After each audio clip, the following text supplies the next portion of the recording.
Boa noite aos irmãos que assistem essa nossa exposição.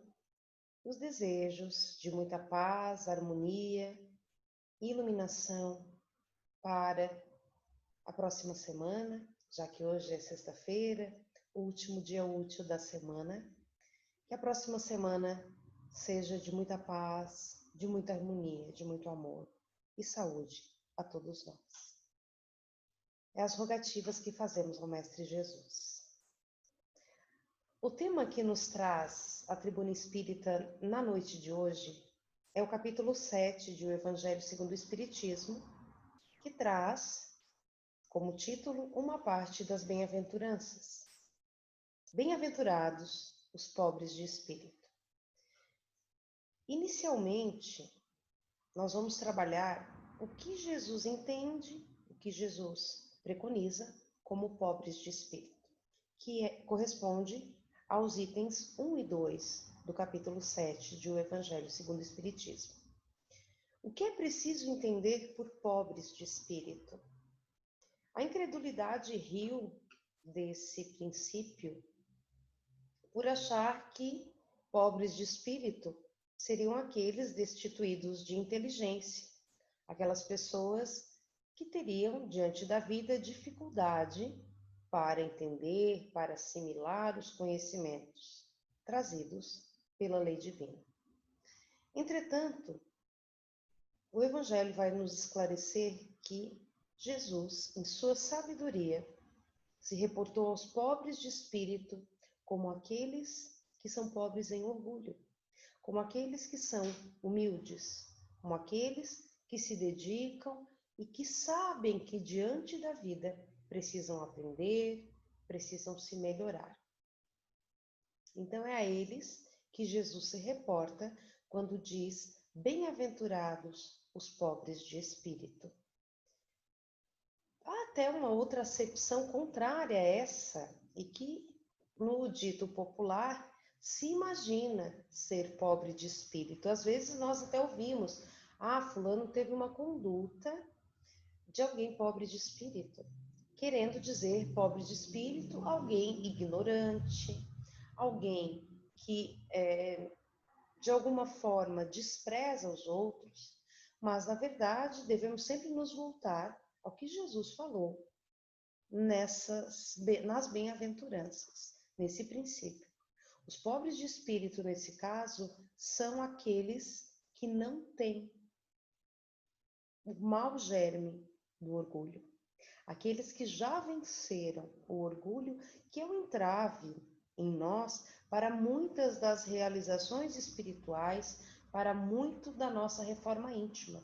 Ou seja, o orgulho nos venda os olhos para aquilo que temos que melhorar, porque julgamos estar quites, estar bem. Então vamos ao Evangelho, nessa parte, bem-aventurados os pobres de espírito, porque é deles o reino dos céus, capítulo 5º, versículo 3º do Evangelho de Mateus. Então, os homens de ciência e de espírito, segundo o mundo, têm geralmente tão alta consideração para consigo e da sua superioridade que olham as coisas divinas como indignas de sua atenção.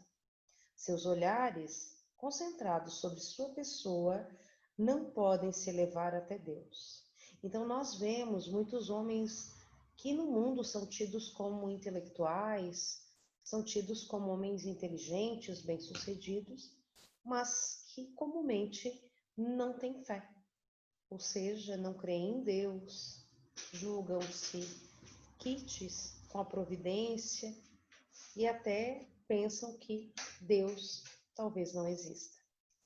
E aí, essa parte do Evangelho, meus irmãos, nos faz pensar justamente na grandeza da lei divina sobre nós.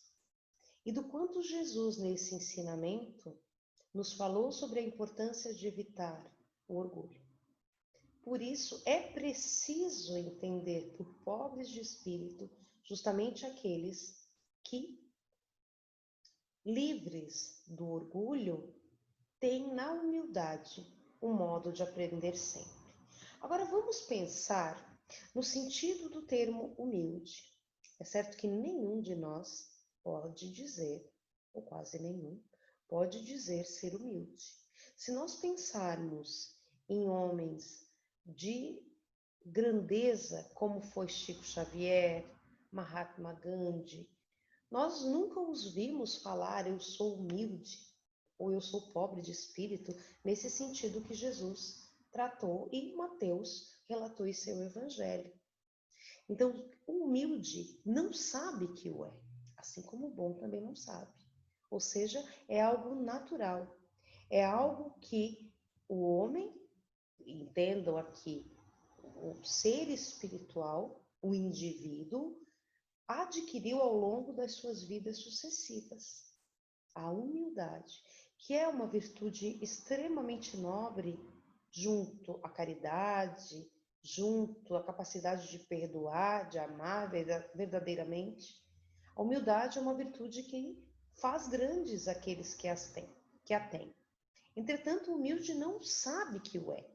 Ele simplesmente age assim porque esse é o seu reto proceder. Esse é o seu modo de viver a vida.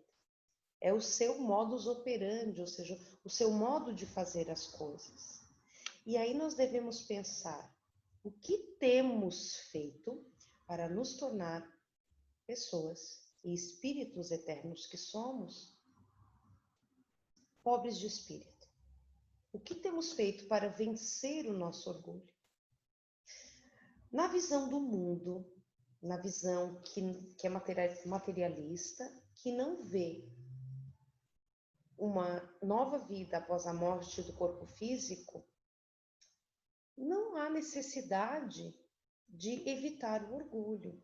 Ou seja, o vulgo nos diz que devemos ser orgulhosos, que devemos falar dos nossos feitos, porém, devemos nos pautar pelo Evangelho. A partir do momento que conhecemos a doutrina espírita, adquirimos, além de um bálsamo para as nossas feridas, para as nossas dores, uma grande responsabilidade. E é sim uma responsabilidade de todo espírita e, portanto, de todo cristão, evitar o orgulho. Tentar lapidar esse sentimento. É certo que devemos destacar aquilo que fazemos de bom, se isso pode auxiliar alguém. No nosso trabalho, por exemplo, diante daquilo que estudamos, sim. Entretanto, não devemos ser vaidosos, sendo a vaidade uma filha direta do orgulho. Então, isso é ser pobre de espírito. Embora à primeira vista, é certo, a expressão pobre de espírito parece alguém realmente pobre de sentimentos, pobre de conhecimentos e até pobre de bondade. Mas não, o pobre de espírito é aquele que tirou o orgulho da sua vida. Em se dizendo que o reino dos céus é para os simples, Jesus quer dizer, ainda no item 2, capítulo 7 do Evangelho, que ninguém é nele admitido sem a simplicidade de coração e humildade de espírito. Então, o que temos feito para nos tornar mais simples de coração? Como evitar o orgulho? É certo que seguindo os passos de Jesus, seguindo esse que é nosso guia e nosso modelo maior. E Jesus, em todo o seu legado, apesar da sua magnificência, da sua perfeição, ele era humilde. Ele estava entre os pobres de espírito, entre os pequeninos, para assim ser ouvido e multiplicar o bem, multiplicar a lei divina que veio trazer e exemplificar em cada passo. Então é seguindo os passos de Jesus que nós nos tornaremos simples de coração e pobres de espírito, ou humildes de espírito, se quisermos aí achar um sinônimo para a expressão pobres de espírito. Que o ignorante que possui essas qualidades será preferido ao sábio que crê mais em si do que em Deus. Ou seja, quando nos engrandecemos, quando achamos que não precisamos de Deus.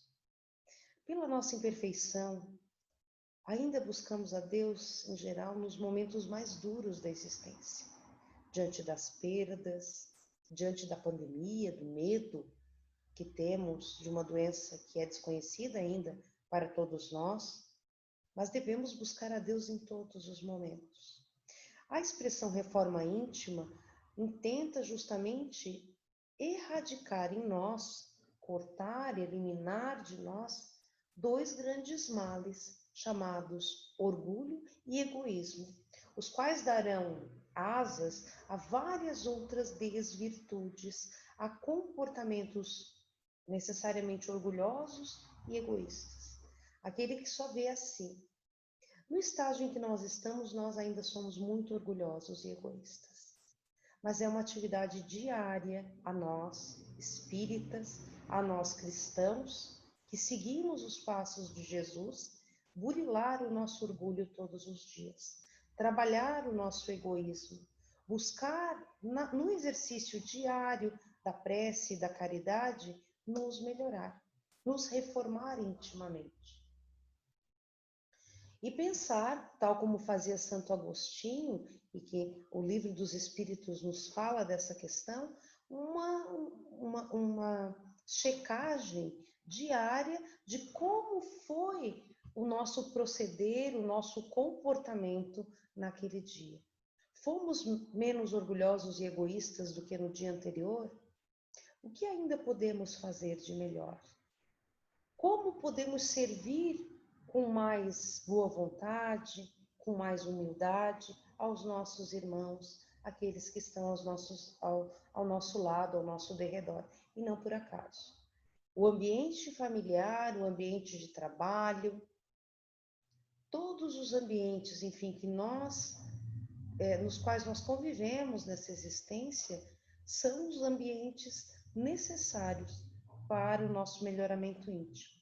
Muito embora a convivência nesses ambientes nos traga desafios, especialmente no ambiente familiar.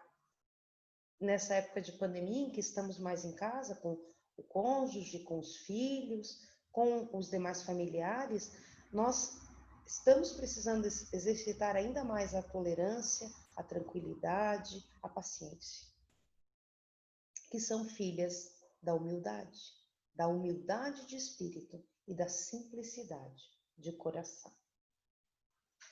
Em todas as circunstâncias, o humilde de espírito coloca a virtude da humildade no plano das virtudes que nos aproximam de Deus, e o orgulho entre os vícios que nos distanciam dele. E isso por uma razão muito natural, de vez que a humildade é um ato de submissão a Deus, enquanto que o orgulho é uma revolta contra o nosso Pai. Mais vale, pois, para a felicidade do homem ser pobre em espírito, no sentido do mundo, e rico em qualidades morais.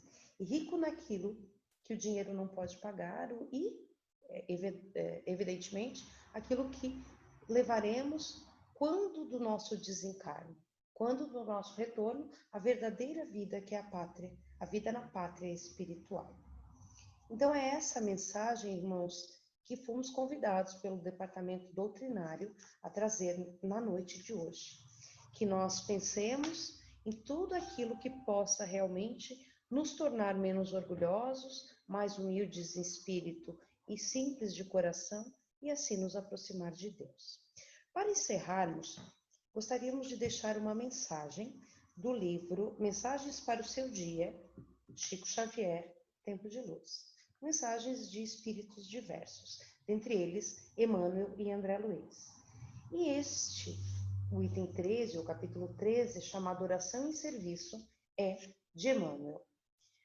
Deus da eterna bondade, ensina-me a viver, a doar do que eu tenha, sem contar o que faça, a trabalhar servindo, sem exigir repouso, a compreender os outros, sem ferir a ninguém, a nunca desertar dos deveres que assumo, e a entender que nos dás o que julgas melhor. E, é claro, o que é necessário para todos nós. Bem-aventurados os pobres de espírito, porque deles é o reino dos céus. Bem-aventurados aqueles que são humildes, aqueles que combatem todos os dias o orgulho e o egoísmo dentro de si. Agradeço a atenção, o carinho dos irmãos em nos prestigiarem aqui na página do SEDAC Tubarão. Desejamos muita paz, harmonia e que Jesus nos abençoe e esteja conosco em todos os momentos em que nos sentirmos desafiados, em que nos sentirmos felizes, enfim, em todas as horas de nossa vida. Muito obrigada e que assim seja.